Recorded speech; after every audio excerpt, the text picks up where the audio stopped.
আমি নেইমার জুনিয়রের একজন ভক্ত। নেইমারকে আমি অনেক ভালোবাসি।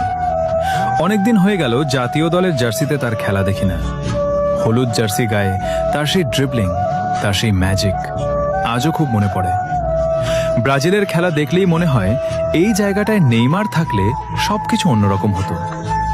শুনলাম 18 তারিখ নাকি ব্রাজিলের স্কোয়াড ঘোষণা দিবে, আর সেই 55 জনের তালিকায় নাকি নেইমারের নাম রেখেছে কার্লো অ্যানসেলোটি। কিন্তু জানি না সেই তালিকা থেকে নেইমার জাতীয় দলে ডাক পাবে কিনা।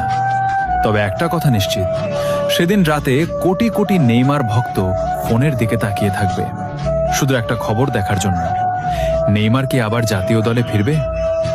হয়তো সেদিন রাতে হাসি মুখে ঘুমিয়ে যাব, আর যদি না হয় হয়তো কান্না করতে করতে রাতটা পার করে দেব। কারণ নেইমার শুধু একজন খেলোয়াড় না, সে আমাদের অনুভূতি। তবে আমার বিশ্বাস নেইমার ফিরবে, আবার হলুদ জার্সি গায়ে মাঠে নামবে, আবার সেই পুরনো জাদু দেখাবে। বাকিটা দেখা যাবে 18 তারিখ রাতে।